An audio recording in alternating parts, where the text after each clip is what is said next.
As published in the Buffalo Evening News on February 11, 1947. New Vistas, Found in Relieving Pain by Brain Surgery.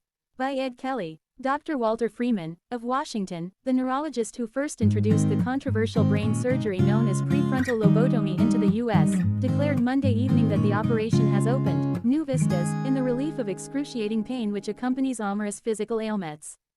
The same psychosurgical method which Dr. Freeman said has been successful in restoring many mental cases to usefulness in society is being used to remove the fear of pain, which is often as great as the pain itself, in patients suffering from cancer, phantom limb, neuralgia of the face, causalgia and conditions developed by amputees.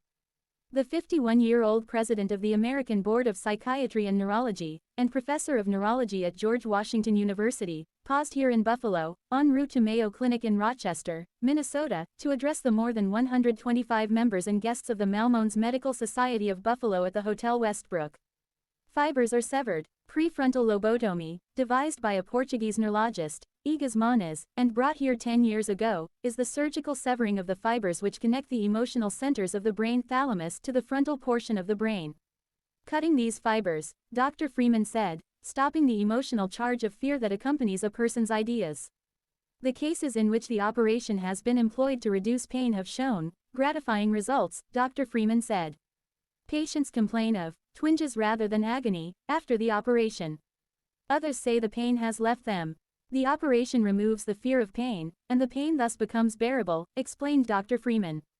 The operations in which he assists neurologists are performed by Dr. James W. Watts, professor of neurological surgery at George Washington University. Criticism recalled. In 1937, when he reported in New York to the Academy of Medicine on the operation's place in treating the mentally ill, Dr. Freeman recalled he was roundly criticized for lack of orthodoxy.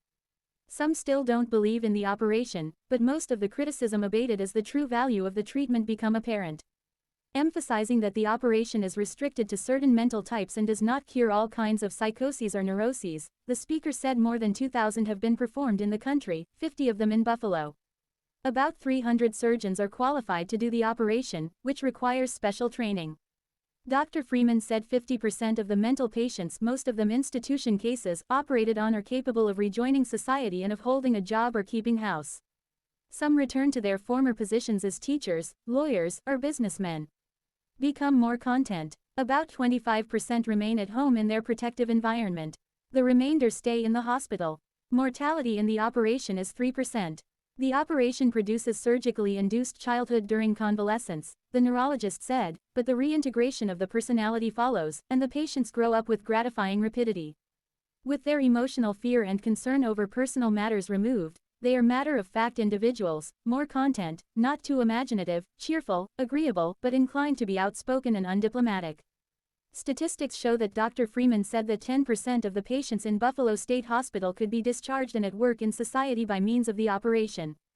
If the treatment were applied on a large scale, he said the institution could save $150,000 in terms of broken and ruined equipment and injured personnel.